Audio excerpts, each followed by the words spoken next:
Hello बच्चों, welcome to all of you. Myself is Monika Singh and you watching study with Monika. तो हम कर रहे थे यही पेपर कोड 347 GH, जिसका हम क्वेश्चन नंबर पे है 6 पे। तो ये हो गया हमारा का। देखिए, इसमें पूछा गया है कि अमोनिया का निर्माण आप कैसे करेंगे। उसका आपको प्रक्रिया देनी है, रासायनिक समीकरण भी देना है, और इसकी फिर CuSO4 और AgCl के साथ में आपको अभिक्रिया भी लिखनी है। ठीक है, मैंने चित्र पहले से बना रखा है इसका डायग्राम। आप देख लीजिए डायग्राम क्या है। अगर डायग्राम समझ में आता है तो कोई दिक्कत ही नहीं। पहली बात ये कि अमोनिया के निर्माण की जो औद्योगिक विधि है उसका नाम है हैबर। क्या नाम है उसका? हैबर विधि। ठीक है, तो अमोनिया के निर्माण की औद्योगिक विधि है हैबर। अब हैबर विधि में क्या होता है बेटा, देखिए हम क्या करते हैं, इस तरीके से एक डायग्राम बनाना होता है।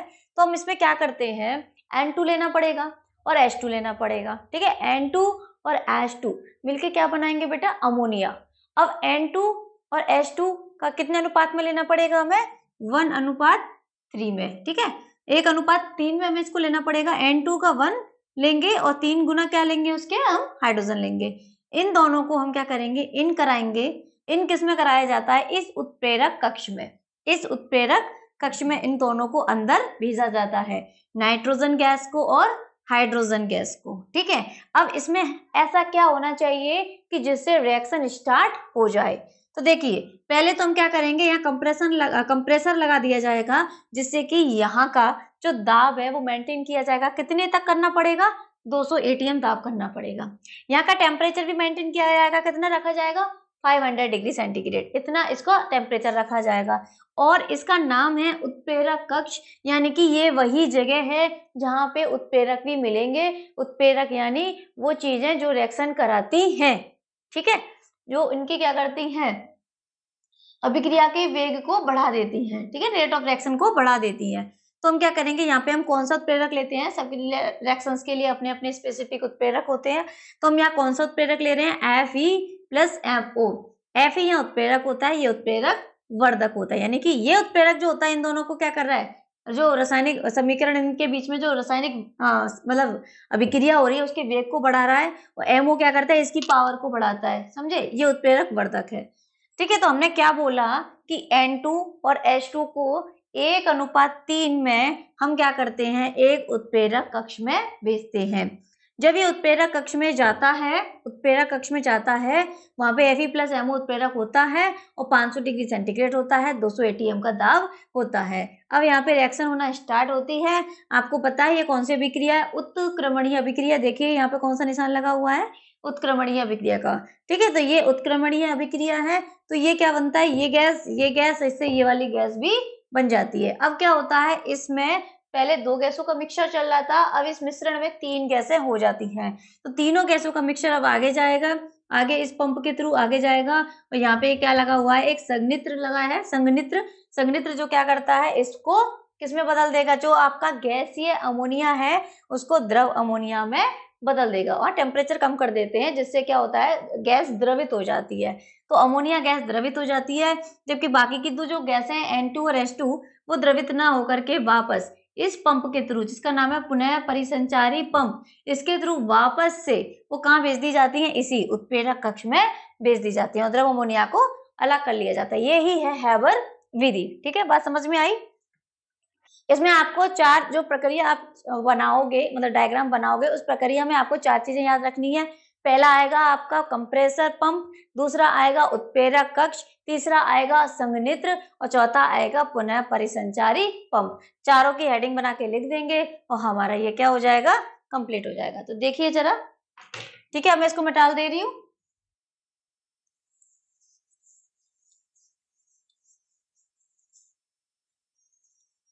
देखो आंसर कैसे देना रहेगा हमें। हम लिखेंगे पहले सिद्धांत, ये अथवा में था ये वाला क्वेश्चन, एक भी मैं पहले भी करा चुकी हूँ, ये अथवा में दे रखा है। तो इसमें अपन क्या करेंगे बेटा, पहले लिखेंगे हम सिद्धांत में आप डेफिनेट डाल दीजिए, डायरेक्ट रिएक्शन N2+H2 3H2, और ये क्या बन जाएगा, उत्क्रमणीय अभिक्रिया है, 2NH3 यानी कि अमोनिया बन जाएगा। ठीक है, यहाँ पे हम क्या लिखेंगे, यहाँ पे हम हम लिखेंगे Fe+MO, उत्प्रेरक आपको चाहिए था, और यहाँ पे 500 डिग्री सेंटीग्रेड टेम्परेचर होना चाहिए, और हमारा 200 ATM वायुमंडलीय दाब होना चाहिए, ठीक है। और यहाँ पे हमारी ऊर्जा भी निकलती है, ठीक है, ऊष्मा निकलती है, काफी सारी ऊष्मा लिख देते हैं यहाँ पे बहुत सारी ऊष्मा भी निकलती है। तो ये अपन सिद्धांत में लिख देंगे। तो हम यहाँ पे ये सिद्धांत हो जाएगा हमारा। तो आप इस चीज को वर्ड्स में भी लिख सकते हो कि अमोनिया, देखो अमोनिया कह रही हूँ मैं, नाइट्रोजन, ठीक है, मैं डायरेक्ट लिख दे रही हूँ, नाइट्रोजन तथा हाइड्रोजन 1:3 के मिश्रण में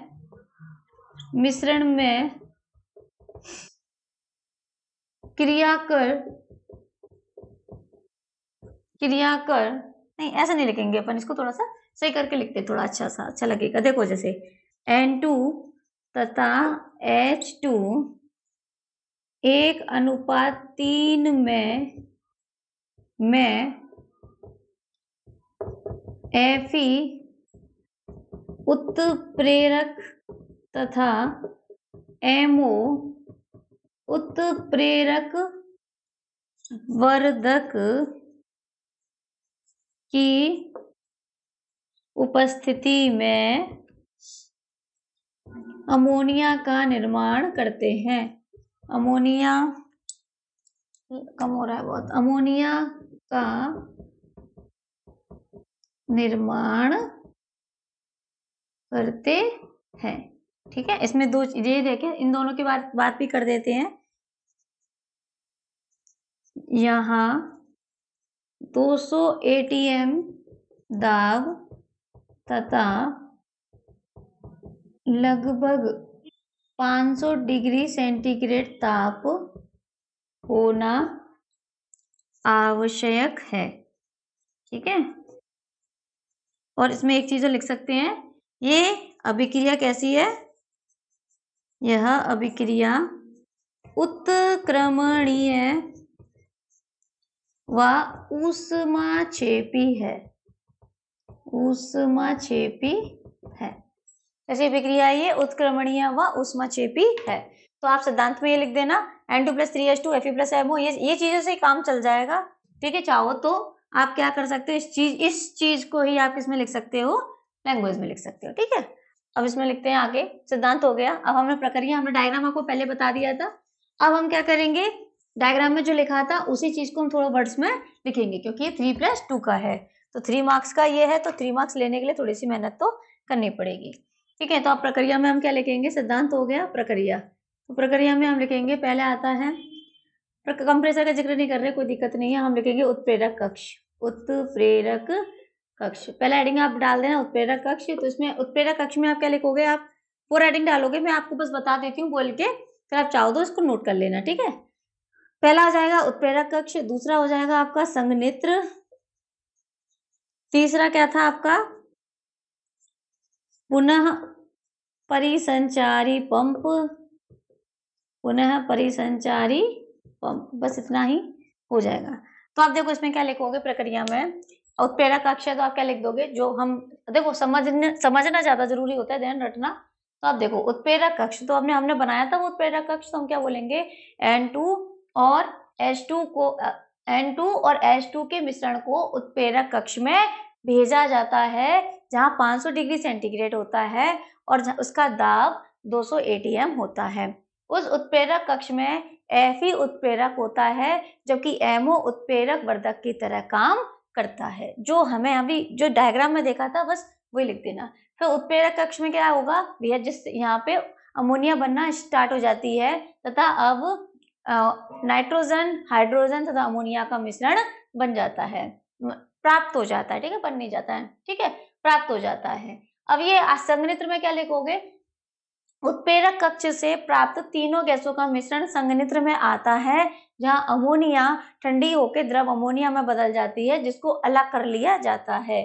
फिर आप क्या लिखोगे, ठीक है, पुनः परिसंचारी पंप में आप क्या लिख दोगे, जो मिश्रण जो N2 और H2 का बचा हुआ मिश्रण जो था वो पुनः परिसंचारी पंप में आ जाता है, जिसे वापस उत्प्रेरक कक्ष में भेज दिया जाता है। बस इतना सा हो जाएगा और आपके ये 3 मार्क्स कंप्लीट हो जाएंगे। जो आपने डायग्राम में देखा था वो आप अपने लैंग्वेज में लिख सकते हो, ठीक है। अब इसके जो रिएक्शन है वो भी देख लेते हैं। अब हमें क्या करना है, रिएक्शन देखो, रिएक्शन में हम क्या लिख देंगे, रिएक्शन में हमें कॉपर सल्फेट की और AgCl की अभिक्रिया करनी है अमोनिया से। तो देखो CuSO4 प्लस अमोनिया यानी NH3, ठीक है, और एक हम करेंगे AgCl प्लस अमोनिया।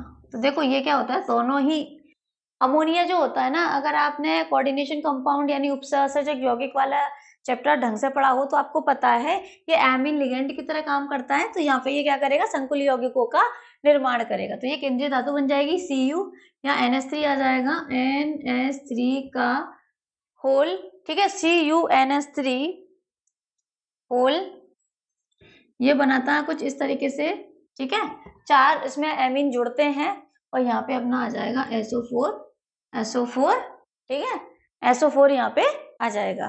तो CuNH3 का होल 4 और क्या बन जाएगा बेटा, SO4, ठीक है, और यहाँ पे क्या आ जाएगा, अभी देखो इसको बैलेंस भी कर लेते हैं हम, Cu1 है कोई दिक्कत नहीं, NH3 में 4 है तो 4 SO4 है।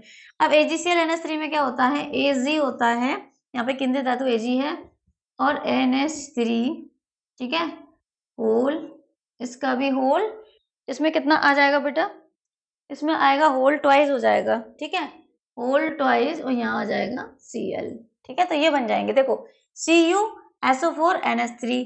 तो यहाँ पे जो कॉपर होता है वो एमीन के कितने वो मॉलिक्यूल लेता है, 4 मॉलिक्यूल लेता है, और जो Ag होता है वो कितने मॉलिक्यूल लेता है, यहाँ पे 2 लेता है। इन चीज का ध्यान रखना, अगर नाम आते हो तो देखो इसके नाम क्या बनेंगे बेटा, कॉपर सल्फेट हो जाएगा, यहाँ कॉपर सल्फेट लिख देंगे, अमोनिया लिख देंगे, इसका नाम क्या हो जाएगा, इसका नाम क्या हो जाएगा, टेट्रा लिख दे रहे हैं, इसका नाम हो जाता है टेट्रा एमीन, ठीक है, टेट्रा एमीन, फिर इसका नाम देखो, टेट्रा एमीन लिगेंड का नाम, फिर इसका नाम देखो copper, tetra amine copper, oxidation state कितनी हो जाएगी 2, यहाँ आ जाएगा सल्फेट, ठीक है, ऐसे इसका नाम क्या हो जाएगा, इसका डाई एमीन सिल्वर, इसका ऑक्सीडेशन स्टेट फर्स्ट हो जाएगा, और क्लोराइड। तो ये 2 चीज हमें प्राप्त हो जाएंगी, टेट्राएमीन कॉपर सेकंड सल्फेट, ठीक है, टेट्राएमीन कॉपर सल्फेट, वो sorry tetraammine copper second sulphate, ऐसे इसका हो जाएगा diammine silver first chloride, ठीक है। आई होप आप लोगों को समझ में आ गया हो। Thanks for watching.